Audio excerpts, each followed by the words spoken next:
So please, Alicia, go ahead. Thank you. Thank you. Hello, everybody. So I'm very glad you invited me. Yes, actually, I'm going to start with a little bit of introduction of myself, because we are people coming from different backgrounds, and I thought it would be nice to show you a little bit who I am, who we are, where I work, how do we have all this innovation process structured, and how this search of technology is being done, and how the validation of the technologies is being done, because that's quite a hard process for us. And a little bit of the challenges that we have been facing these last years, and how this goes to the market, and what are the expectations that we have at the end in our clients, and how we try to solve that. So very quick, because I don't want to be too long. I'm a chemical engineer. I have always liked environmental projects, and I have always liked challenges in my life. So I've been changing many times from operations. I started working in a wastewater treatment plant. Then I changed to engineering. I was designing. Then during the crisis, I had to go international because we didn't have many things to do in Spain. So we moved to many countries, and I learned something very important, that what is standard in one place and can be useful in one client can be completely useless in another one. So it gave me a little bit the perspective of how difficult it is to implement something for a general problem. There's no general problem. There are cases, and you have to adapt, and that makes it very difficult to standardize a technology and say, this works here, but maybe it doesn't work in another location. And after that, I went a little bit to knowledge management, so I managed to open my technological knowledge, because I was an expert in water treatment, so I learned a little bit about client management, invoicing, finance. I had no idea about that, but it helped me a little bit know the big picture of our company. And my last step was changing into this innovation area, where I'm focused in scouting of technologies. Right now, I'm in VEOLIA, Spain. We are focusing in our Spanish business, but we are also very connected with our Latin American companies, because of course there's many connections with them. And we are very connected also with our business units. I'm going to go to who we are. The innovation department in VEOLIA, Spain is integrated in Zetaqua, which is our technological center. I have a colleague here that's going to present later. And we have different technological centers located within Spain and also in Chile. And we use a public-private collaboration model, so we work a lot with the administration, and at the same time we work a lot with private companies, which help us go faster in development and farther, because it helps you get the most important things of every partner you have. We do ID projects, but we also have this return area that we call, that it's focused on technologies that have higher technology readiness levels, so they are almost in the market, but not proved enough, most of the times. So we try to help them pilot and validate how they work, and they need to have like the first reference. So we work on that, and at the same time we help them. We work with our business to see how that could help to our company. I'm going to show you a little bit later. We like to collaborate, and we are in general very open to collaborate. So our innovation model is based on a very big ecosystem. We work with companies, with universities, with our research centers. I think the proof of it is that we are here today, and we are working in a project with different countries in Europe, with different points of view, with different applications. It's true that VEOLIA has three main business areas: energy, water, and waste. And in Spain, we are mainly focused, or our area is mainly focused on water, but they are very related. So we also work with energy and waste when they are our operations that are generating this waste or are in need of more efficiency in energy. So with this network of collaboration, what we try to do is go from the ideas, from the needs we have, to the commercialization of technologies. And that involves a lot of people, not only me, not only my area, but we work a lot and very close together with our operators, with the people who's actually in the real life problems, with the city hall, with the central state, with the client that doesn't have water in the tap or that has had a problem with the quality of the water. So we try to know what's the problem on the ground. And from these needs, we do different developments. The first stage is the scientific knowledge. So we based our first steps in live projects, in horizon projects, in projects that help us have the scientific background to keep on developing the solution to this commercialization state.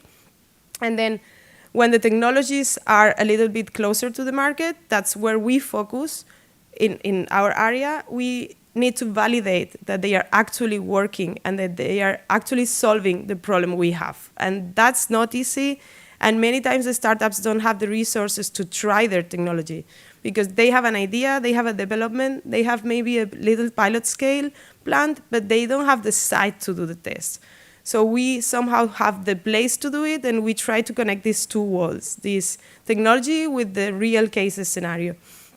So we promote, that's why I highlighted pilots, proof of concepts, and I think that's very related with this ETV certification, because many times it's very hard for the startups to prove what they can do. And it would be easier for them if they could have a stamp saying, I have proved it in these conditions and it works this way. And it's something that is standardized. It's not a protocol I invented. It's something that many people has been working on, and they have defined how to do it.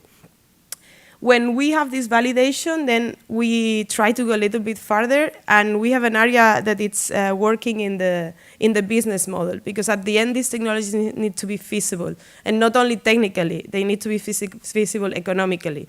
So we work a lot with that economical part too, that it needs to generate a saving that compensates the cost, or it needs to reduce the risk in a way that it can be paid with a new tax, with something that makes it economically feasible. After that, if it's necessary, we also help with industrialization and commercialization. And I'm gonna go to the next one. We have different kinds of collaboration models. How do we do it?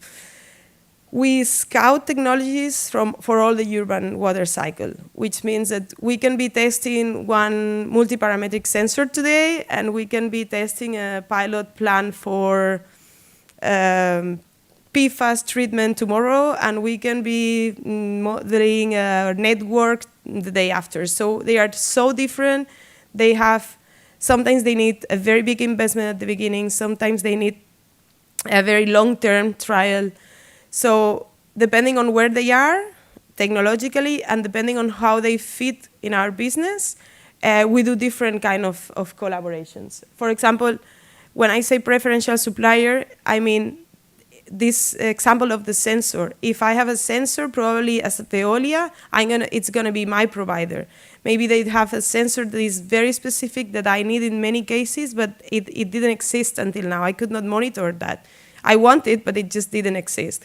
So when we tried it, when we prove it works, we make an agreement with them so that we can have them as our preferential supplier. And it also makes us really different from our competence. We can have a better product, a better service to our final client. We sometimes do partnerships, because sometimes a technology company has a development that does something similar to what we need, but it's not exactly what we need. So we cooperate with them, adapting their technology to what solves our need. And in that cases, we do a co-development together.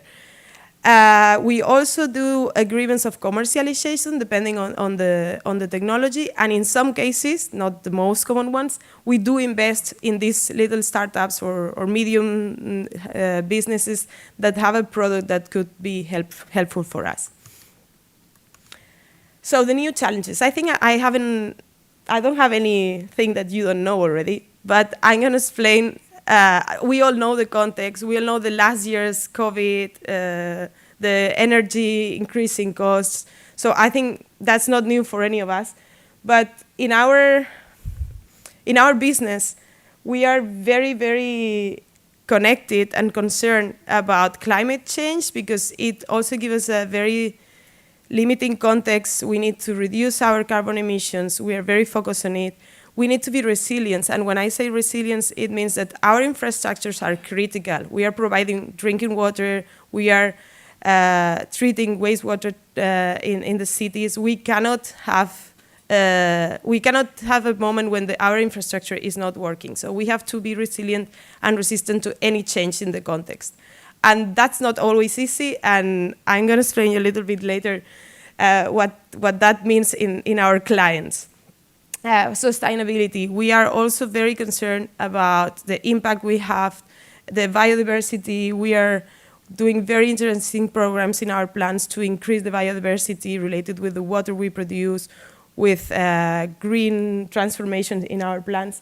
And I made a very big one for digital transformation because I think we haven't talked about digital here, but we analyze a lot of digital technologies that are changing the way we work very fast, that sometimes we don't even have time to adapt to one, and then we have the next one coming.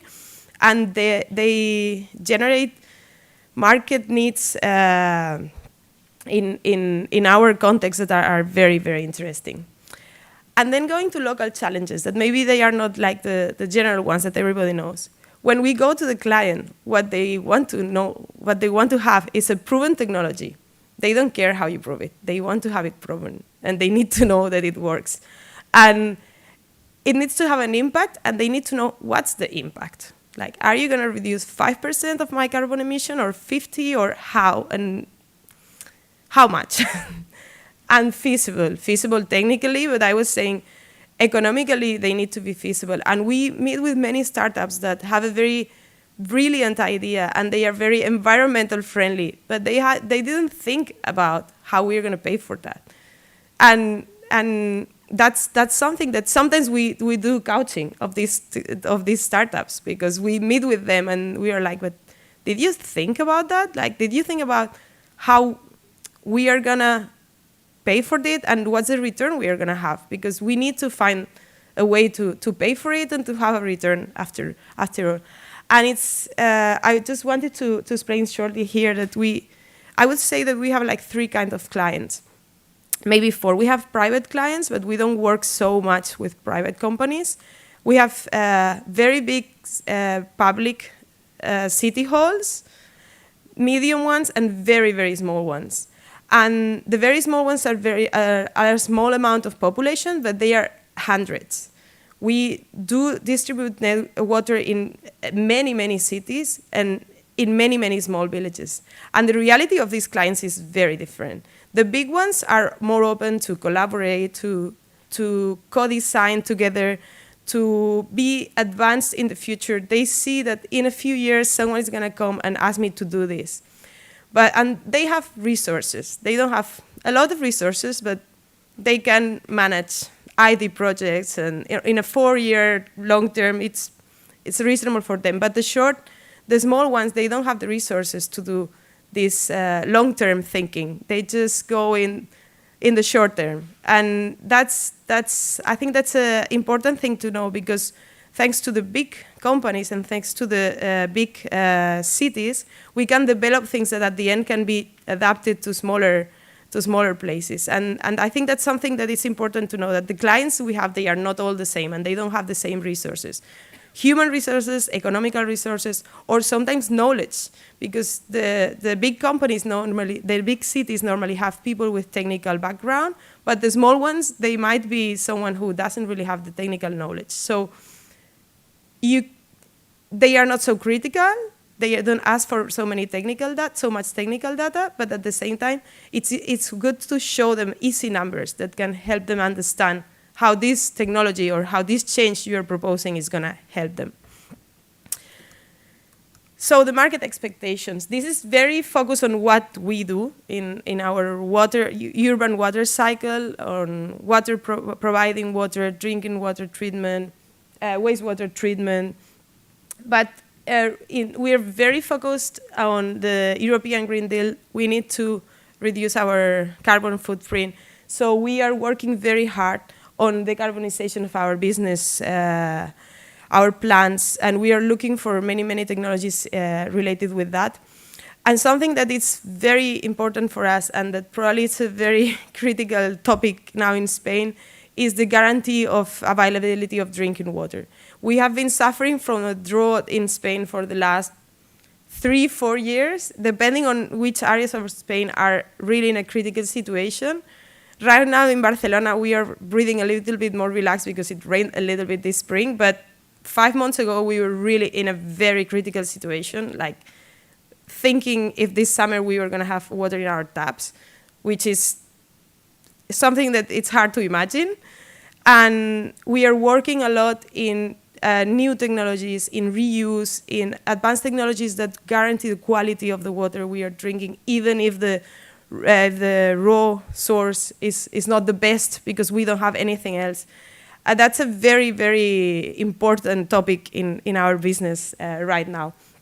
And that's very connected with resilience, with what I was saying. If there's a flooding, we need to be providing water. If there's drought, we need to be providing water. We cannot say, oh, there's no water, so sorry. You will have to wait 2 months and then we will have rain again. And that's a very important topic, hot topic in our business right now. And we also do that with resource planning. In some, it's interesting because the drier parts of Spain have a lot of dams and water resources because they have had these draw periods for a very long time and they are used to it. But other regions in Spain where it was raining all year long and they didn't have any problem, now they are facing months when they don't have rain and they don't have a dam to keep the water. So they are facing a difficulty that it wasn't planned. No one thought about it. So we are working a lot in this resource planning and management to be ready for the future. And going to digital, we are working, for example, in projects where we use artificial intelligence to predict what the demand is going to be, what would be the resources we have to accumulate, how do we manage this scarcity of water as optimal as possible. And it's a very interesting thing because probably artificial intelligence can do it better than a human, doing it with experience of the years. So should I release water in the dam? No, I think it's going to rain. But so we are working this kind of management that it's new and that needs to be reliable. I'm going to talk about that later. And energy self-sufficiency.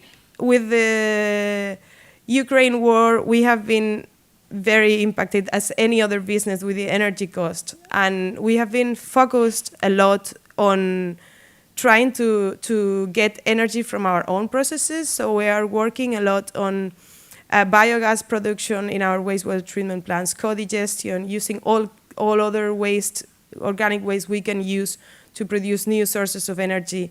We've been exploring hydrogen too.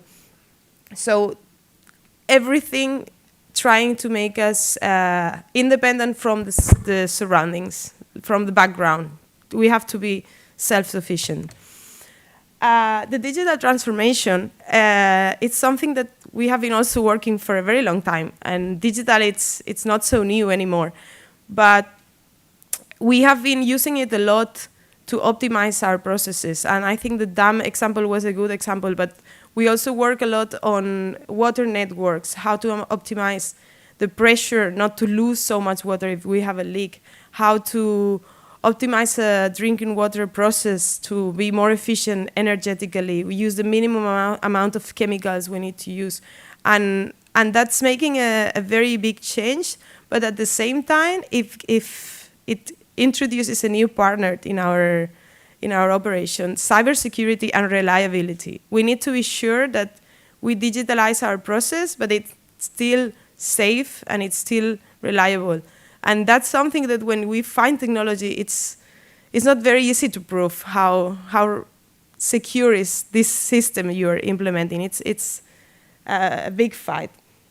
We also use it a lot to improve customer service and to generate new services we can provide to our clients. For instance, we use it a lot to one example of data analysis we do is you could tell a client that he's having a leak in his house before he even realizes, because you know what's happening with his consumption. So we are trying to see this data, which information can provide us to give these kind of new services that are giving an added value. And we use it a lot also for asset management, to minimize energy consumption, to minimize maintenance, to optimize working time. And going back to energy, we work a lot on energy efficiency, not only on producing new sources of energy from our own waste or our own process, but also trying to be as efficient as possible. And we are also very focused on working on zero waste plants, which are focused on generating products from our waste and trying to transform the products we have in our process that are not added value products to something that we could reuse in a different process. And we work a lot on water footprint and carbon footprint, and I'm going to explain you a little bit of an example to go into this topic. I have two examples, and that's the end of my presentation because I see I'm out of time. These are two examples of businesses or almost businesses that we have achieved in our innovation process. The one to the right, the environmental consultancy, started with our experience in innovation, calculating water footprint and carbon footprint. And we have been starting doing consultancy with especially private clients in this case, to help them analyze where they are in their process and what are the changes they have to implement to improve their footprint. And that comes from our research experience. It comes from the innovation and from everything we have learned on this during these last years.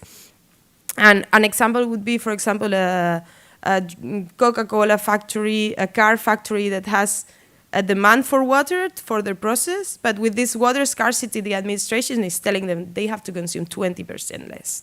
And they don't know how to do it because they have never focused on that. They had water, they had cars, they know about cars, but they don't know about water. So we help them transform their process to be more efficient.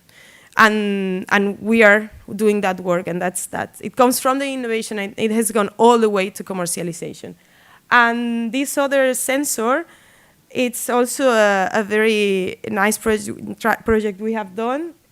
Probably you don't know, but when there's a leak in the street, the way you find it is as manual as having an expert, a guy who has been all his life with a stick looking for sounds in the street, like I didn't know that. I didn't learn it so long ago. So what we have tried to do, the problem was that we don't have so many experts on that. And you learn that after 30 years of going there, this is the lake, it's here. So we decided maybe we could use artificial intelligence to solve that. So we made an app and we made a system that can recognize this sound, and it can help an operator that doesn't have any experience find the leaks. And it works pretty well, and we are implementing it in many cities right now. So this is the typical thing. It has been many years. It sounds very nice now, but I think it's like 8 years development. But it started with an idea, like we have this problem. We don't have enough operators. They are retiring, and the new ones don't know how to do it. So we need to find a solution for that. And that's how, from the need, we were working together with companies, with the Zetagua research team, and we developed the process until we are now in a commercial state, and we are really implementing it in cities. And that's all I had. I'm out of time, so thank you.